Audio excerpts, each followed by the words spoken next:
So hey everyone, welcome back to my YouTube channel Successive Study for IAS HAS। तो चलिए आज Indian polity से शुरुआत करते हैं। तो जो हमारा पहला टॉपिक रहेगा इंडियन पॉलिटी में वो फंडामेंटल राइट्स है। फंडामेंटल राइट ही क्यों? क्योंकि जो इससे पिछले वाला पोर्शन है उसको हम आने वाले समय में कवर करेंगे, लेकिन आज इसलिए हम फंडामेंटल राइट्स ले रहे हैं क्योंकि इसकी महत्वता बहुत ज़्यादा अधिक है, उसकी भी है, लेकिन जो मोस्ट इम्पॉर्टेंट टॉपिक रहेंगे सबसे पहले हम उनको कवर कर लेंगे। तो चलिए शुरू करते हैं फंडामेंटल राइट्स से। देखिए, सबसे पहले तो हमारे दिमाग में ये आना चाहिए कि ये इसका नाम फंडामेंटल राइट या मौलिक अधिकार ही क्यों रखा गया। क्वेश्चन हमारे दिमाग में होना चाहिए, क्योंकि इसका जो फंडामेंटल जो शब्द है उसको हम समझते हैं कि जैसे ऑल राउंड जो डेवलपमेंट होती है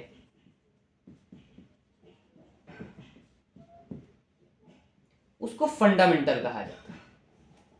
अब किस तरह से ऑल राउंड हो सकती है? जैसे इंटेलेक्चुअली, एथिकली, आपका मॉरली और आपका स्पिरिचुअली, और आप कह सकते हैं कि मटेरियल डेवलपमेंट। अगर स्पेलिंग में कहीं मिस्टेक हो जाए तो उसके लिए क्षमा चाहेंगे, इतना तो ऊपर नीचे हो जाता है कहीं पे। तो इसका जो हमारा ऑलराउंड जो डेवलपमेंट होती है वो इंटेलेक्चुअली, एथिकली और आपका मॉरली और स्पिरिचुअली और मटेरियल डेवलपमेंट होती है। तो जो हमारे ये जो है कुछ सेफगार्ड है जो हमारे फंडामेंटल राइट्स में है, तो इसलिए इसे फंडामेंटल नाम दिया गया है। क्योंकि जो स्पिरिचुअली हमारे पास जैसे धार्मिक स्वतंत्रता का अधिकार भी है, तो इसलिए स्पिरिचुअली भी ऑल अराउंड डेवलपमेंट हमारे होनी चाहिए, तो इसलिए इसे फंडामेंटल राइट कहा गया। तो एक वर्ड है, वैसे जो फंडामेंटल राइट है उसको हमारे जो इंडियन कॉन्स्टिट्यूशन के आर्टिकल 12 से 35 तक रखा गया है, और इसको पार्ट 3 में रखा गया है ऑफ इंडियन कॉन्स्टिट्यूशन। तो यहां पे एक क्वेश्चन अराइज होता है कि जो फंडामेंटल राइट हैं वे कहां से आए, और सबसे पहले इन फंडामेंटल राइट्स का जो है अधिकार किसको मिला, और हमारे संविधान ने इसे कहां से लिया है। तो चलिए अब हम इसकी थोड़ी कहानी के माध्यम से समझते हैं। जो फंडामेंटल राइट्स हैं उनको मैग्ना कार्टा भी कहा जाता है। ये मैग्ना कार्टा वर्ड कहां से आया और इसकी जो स्टोरी है चलिए वो जानते हैं। 1215 ईस्वी में इंग्लैंड में एक राजा जो किंग जॉन थे, तो उनके सोसाइटी में कुछ अमीर वर्ग के लोग रहते थे जिन्हें बैरन कहा जाता था। जो ये बैरन थे ये क्या थे? ये कुछ अमीर लोग थे। जिसको हम बोल सकते हैं लैंड होल्डर या लैंड ओनर, ये लैंड ओनर थे। तो क्या होता है कि जो ये राजा किंग जॉन, जो किंग जॉन है, इनके द्वारा जो है इस वर्ग के ऊपर, सोसाइटी के ऊपर कई तरह के टैक्स जो है इंपोज किए जाते हैं। तो ये जो टैक्सेस इंपोज किए जाते हैं, तो इसके और इनके द्वारा जो है जो चर्च, जो इनके धार्मिक, वो उस पर भी इंटरफेरेंस किया जाता है। जब इसमें इंटरफेरेंस किया जाता है तो जो ये बैरन, जो कि एक लैंड ओनर्स या लैंड होल्डर्स थे, इनके द्वारा राजा के प्रति जो है एक मोर्चा खोल दिया जाता है। तो उस मोर्चे में जब राजा को फिर यह लगता है कि मुझे इनके प्रति कुछ अधिकार दे देने चाहिए, लेकिन ये मसला जो है इजीली हल नहीं होता है। और इस मसले का जो हल, वो एक वॉर होती है, उससे निकलता है। वो थी फर्स्ट बैटल ऑफ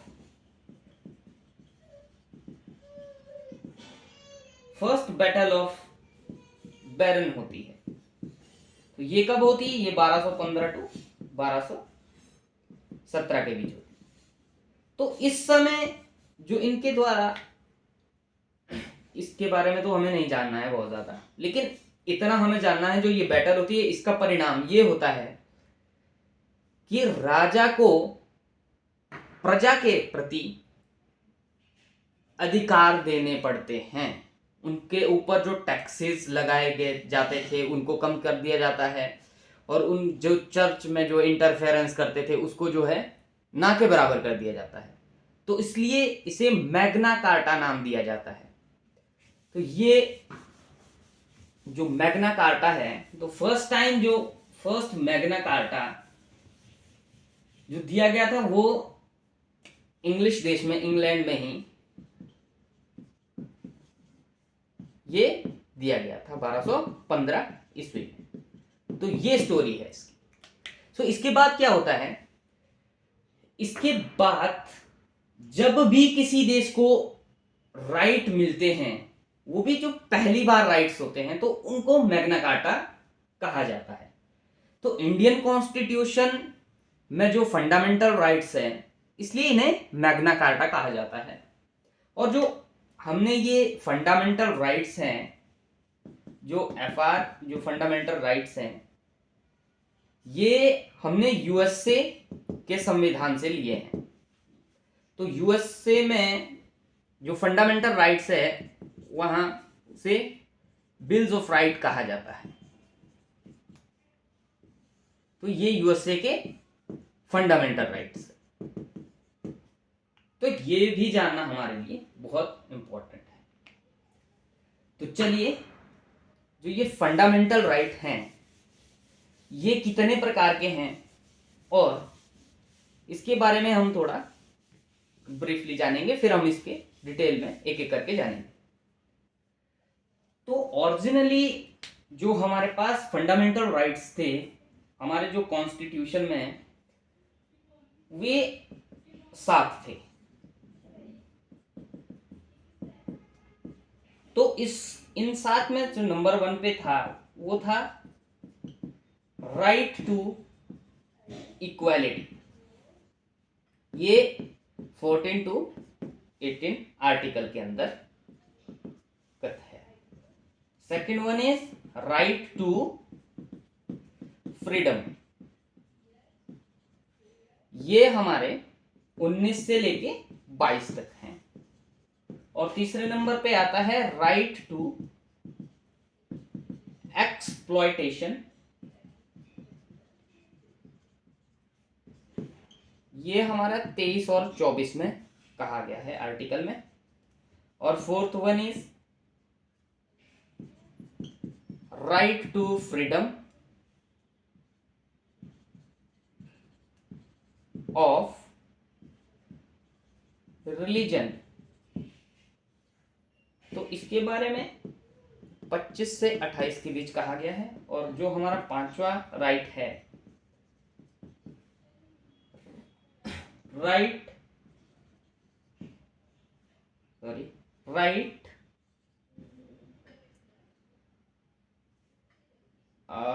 पांचवें नंबर पे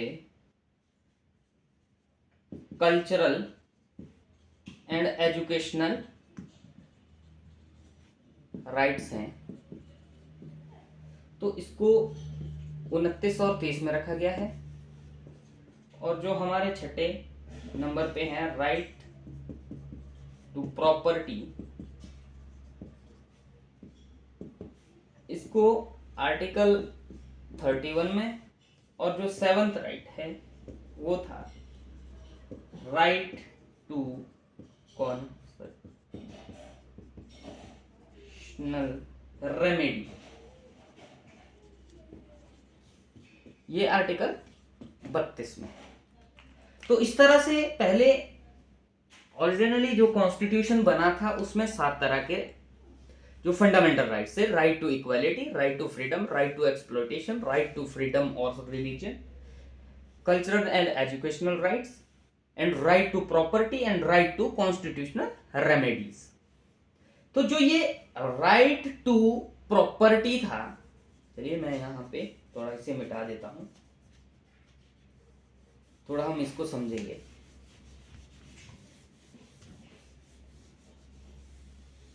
जो ये राइट टू प्रॉपर्टी था,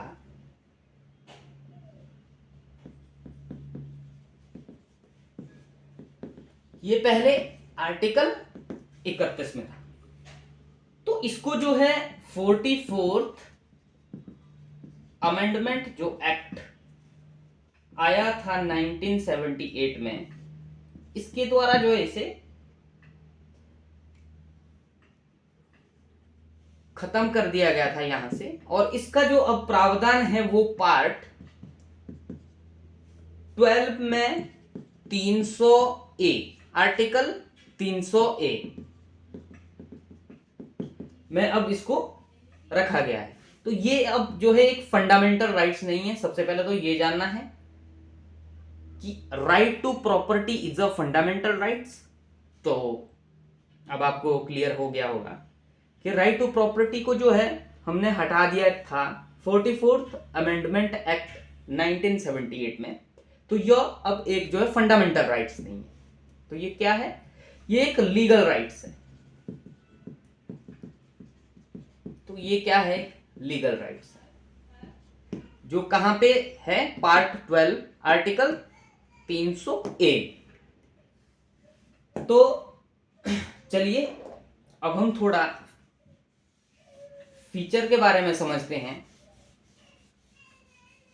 कि जो हमारे पास जो मौलिक अधिकार हैं उसके जो फीचर हैं वो क्या क्या है।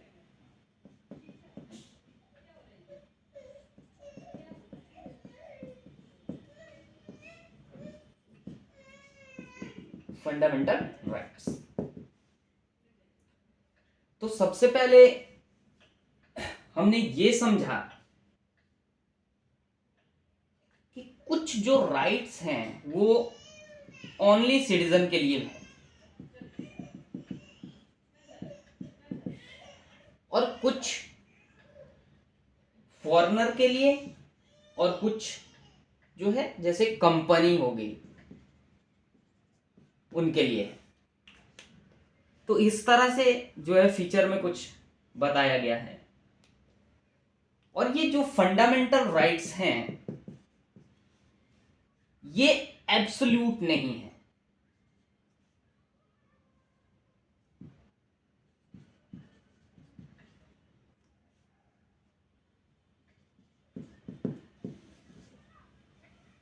ये जो है एब्सोल्यूट नहीं। अब एब्सोल्यूट का मतलब क्या है? ये क्या है? ये क्वालिफाइड है। एब्सोल्यूट नहीं है, क्वालिफाइड है। अब एब्सोल्यूट का मतलब क्या है कि इसमें रीजनेबल, इसमें क्या किया जा सकता है, रीजनेबल रिस्ट्रिक्शन लगाई जा सकती है।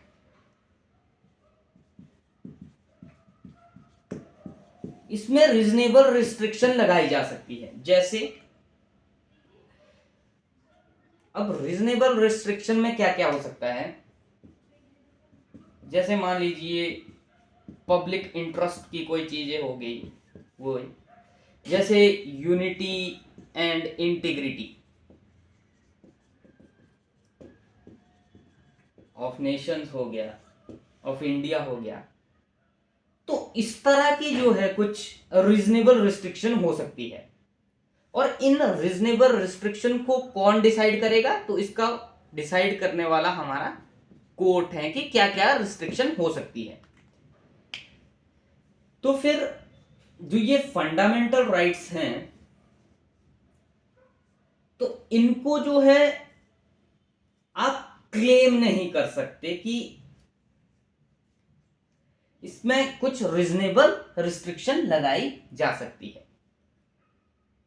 जैसे मान सकते हैं कि जैसे अंडमान एंड निकोबार के लोग कल दिन ये बोल दे कि भाई हमें जो है भारत से अलग होना है या हमें भारत का पार्ट नहीं रहना है, मान लीजिए हाइपोथेटिकल है, तो उस स्थिति में क्या करेंगे, क्योंकि वो तो बोलेंगे कि भाई ये तो हमारा फंडामेंटल राइट्स हैं कि हम जो है कहीं भी अपना वो कहीं भी रह सकते हैं, कहीं भी जा सकते हैं, ये तो राइट टू फ्रीडम है। तो लेकिन यहाँ पे क्या होता है कि इससे बचने के लिए गवर्नमेंट ने क्या किया था, सरकार ने इससे बचने के लिए ये किया कि जब ऐसी स्थिति होगी तो इस स्थिति में जो भी राइट्स होंगे वो सरकार द्वारा क्या कर दिए जाएंगे, वो सरकार द्वारा बंद या खत्म कर दिए जाएंगे। तो वहां पे सरकार द्वारा, गवर्नमेंट द्वारा क्या किया जाएगा, वहां पे गवर्नमेंट द्वारा मार्शल लॉ इंपोज किया जाएगा। अब जब मार्शल लॉ इंपोज हो गया तो उनके जो फंडामेंटल राइट्स हैं वे रिस्ट्रिक्ट हो गए, वे रिस्ट्रिक्ट हो जाते हैं। तो फिर फंडामेंटल राइट्स, तो वो इस तरह से वहां मार्शल लॉ लग गया। तो ये है, इसको बचने के लिए ये उपाय किया गया था। तो फिर जो फंडामेंटल राइट्स में नेक्स्ट जो फीचर्स हैं उसमें ये कहा गया है कि ये जस्टिफिएबल है। Fundamental rights is a justifiable. इसका मतलब क्या है, अब आप जस्टिफाई करना मतलब, इसका मतलब ये हुआ कि आप कोर्ट में जाकर अगर आपके अधिकारों का हनन होता है तो आप कोर्ट में भी, कहां पे, सुप्रीम कोर्ट, आप सीधे सुप्रीम कोर्ट जा सकते हैं। हाई कोर्ट जाना कोई कंपल्शन नहीं है, आप सीधे डायरेक्टली सुप्रीम कोर्ट जा सकते हैं और वहां पे जाके कह सकते हैं कि हुजूर मेरे फंडामेंटल राइट्स का हनन हुआ है। तो आप वहां पे याचिका लेके जाते हैं, पिटीशन। तो आपके जो फंडामेंटल राइट्स हैं वो जस्टिफिएबल हैं। तो लेकिन यहां पे जो पॉलिटिकल डेमोक्रेसी जो है, पॉलिटिकल डेमोक्रेसी को जो हमारे फंडामेंटल राइट्स हैं वो बचाते हैं। किस तरह से, जैसे किसी तरह का एक्सप्लॉयटेशन,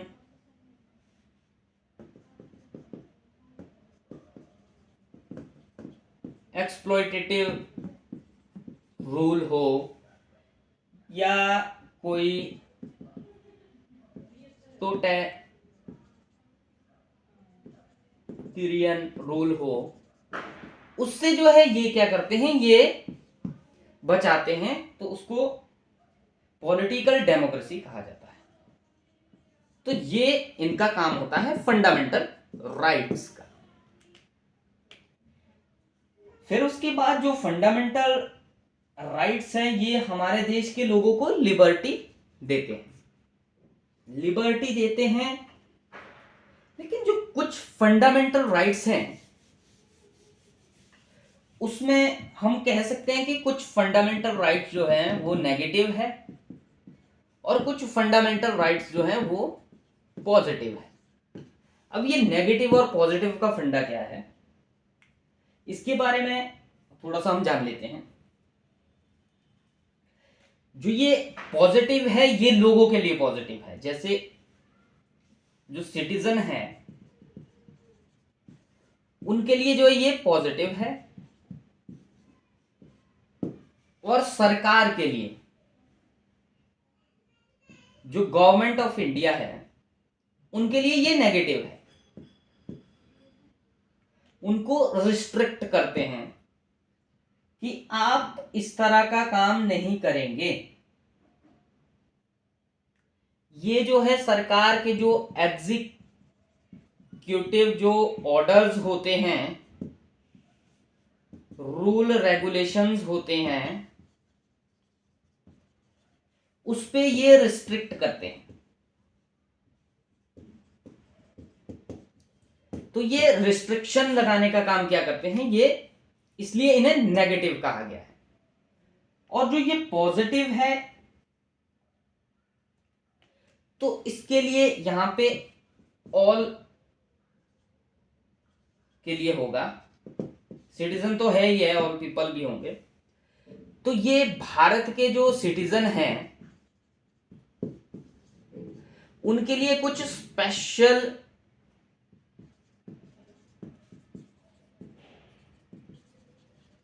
प्रिविलेज प्रोवाइड करवाते हैं। तो ये स्पेशल जो प्रिविलेज हैं इसलिए इन्हें पॉजिटिव कहा गया है। यहां पे आप एग्जांपल के लिए समझ सकते हैं, जैसे आर्टिकल 20, 21 इस तरह से। तो ये इस तरह से जो है ये पॉजिटिव और नेगेटिव में कुछ हम समझ सकते हैं। अब नेक्स्ट वन जो है हमारे पास वो है जो कि हमारे जो फंडामेंटल राइट्स हैं उनके खत्म होने और बंद होने में सिर्फ कॉन्स्टिट्यूशनल अमेंडमेंट एक्ट के थ्रू ही इन्हें खत्म किया जा सकता है।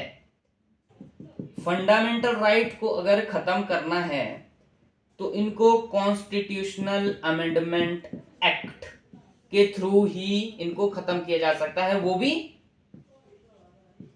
स्पेशल मेजोरिटी से।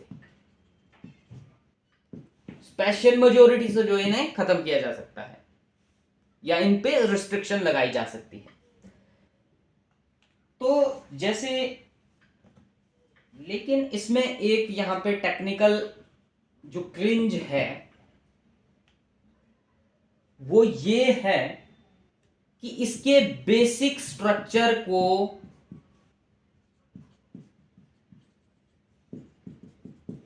खत्म नहीं किया जा सकता।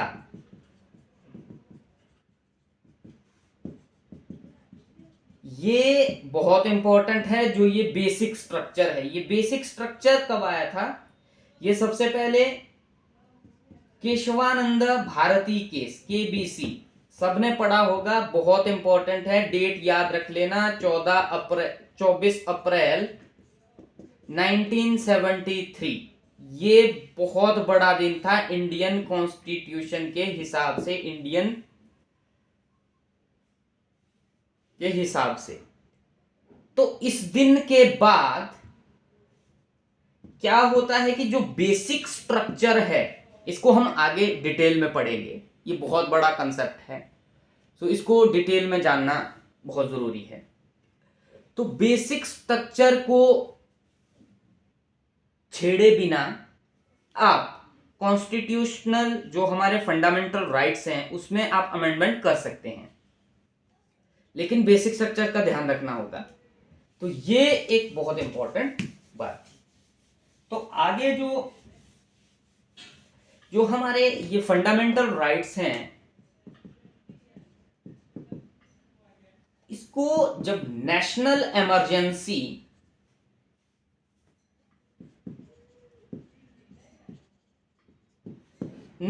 इमरजेंसी के दौरान फंडामेंटल राइट्स को सस्पेंड कर सकते हैं, लेकिन आर्टिकल 20, आर्टिकल 21 ये एक्सेप्शन है। आर्टिकल 20 और आर्टिकल 21 को आप रिस्ट्रिक्ट नहीं कर सकते। ये यहां पे बहुत इंपॉर्टेंट जानने की बात है, इसको आप रिस्ट्रिक्ट नहीं कर सकते। और एक और बात है, जब नेशनल इमरजेंसी होती है तो उस दौरान अब नेशनल इमरजेंसी में एक एक्सटर्नल एग्रेशन होता है और एक इंटरनल एग्रेशन या वॉर होती है। तो जब एक्सटर्नल एग्रेशन या वॉर कहेंगे होगा, तो उस समय आर्टिकल 19 के जो 6 तरह के अधिकार हैं उनको सस्पेंड किया जाएगा। ये बहुत इंपॉर्टेंट है, इसको ढंग से देख लेना, ढंग से समझ लेना। जब एग्रेशन या वॉर होगा तभी जो है ये वाले अधिकार सस्पेंड होंगे, अन्यथा नहीं। मान लीजिए इंटरनल एग्रेशन होता है तो उस समय इन अधिकारों को सस्पेंड नहीं किया जा सकता। मान लीजिए कहीं पे पंजाब या कहीं पे किसी भी तरह का, जम्मू कश्मीर, कहीं पे भी इंसर्जेंसी होती है तो उस समय में वहां पे जो है अधिकार रिस्ट्रिक्ट किए जाएंगे, लेकिन ऑल ऑफ इंडिया मतलब पूरे एंटायर इंडिया में ये अधिकार लागू रहेंगे। तो ये सिर्फ एक्सटर्नल एग्रेशंस ऑफ वॉर के समय ही इसको क्या किया जाएगा, इसको रिस्ट्रिक्ट किया जा सकता है। सो ये हमने थोड़ा सा फीचर भी समझ लिए फंडामेंटल राइट्स के। अब हमारा जो आर्टिकल 12 है जिसमें स्टेट की डेफिनेशन दी गई है कि स्टेट क्या है, उसके बारे में थोड़ा जान लेते हैं। तो आर्टिकल 12 में स्टेट के बारे में कहा गया है। अब स्टेट क्या क्या हो सकता है, जैसे पार्लियामेंट, गवर्नमेंट ऑफ इंडिया। अब जैसे लेजिस्लेचर, एग्जीक्यूटिव,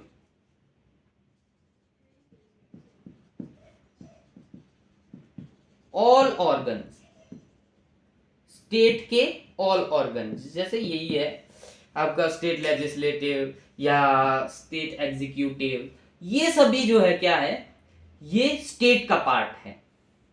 अब लेजिस्लेटिव और एग्जीक्यूटिव में आपको अंतर पता होना चाहिए। अब लेजिस्लेटिव वो है जो लोग चुने हुए हैं, इलेक्टेड मेंबर।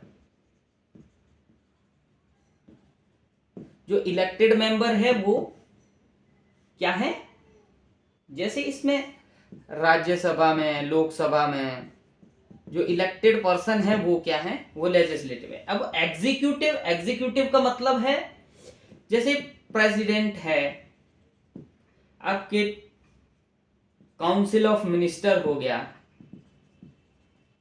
इस तरह से गवर्नर है, ये क्या है, एक एग्जीक्यूटिव बॉडी है जो लॉ को एग्जीक्यूट करते हैं।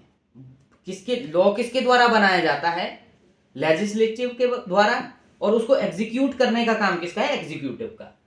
सो इस तरह से जैसे आपकी इसके अंडर, स्टेट के अंदर पंचायत भी आती है, आपकी म्युनिसिपैलिटी भी आती है, तो ये सब चीजें आती हैं। और आपके जैसे ओएनजीसी, सेल हो गया, तो इस तरह से ये सारे के सारे इंस्टीट्यूट स्टेट के अंतर्गत आते हैं। लेकिन एक चीज और है इसमें, यहां पे लिखा गया है कि जो गवर्नमेंट है, गवर्नमेंट के जो द्वारा कोई भी प्रोजेक्ट चलाया जाता है, तो उसमें जो गवर्नमेंट के द्वारा किसी प्राइवेट कंपनी को जो है उसमें काम करने के लिए कॉन्ट्रैक्ट दिया जाता है। तो जब वो कॉन्ट्रैक्ट दिया जाता है तो वो पैसा तो उसमें गवर्नमेंट ही लगाती है, लेकिन जो उसमें काम कर रहा है वो प्राइवेट बॉडी है, तो इसलिए उसको भी स्टेट के अंदर माना जाता है। तो ये है एक स्टेट की डेफिनेशन। आई होप आपको क्लियर हो गया होगा।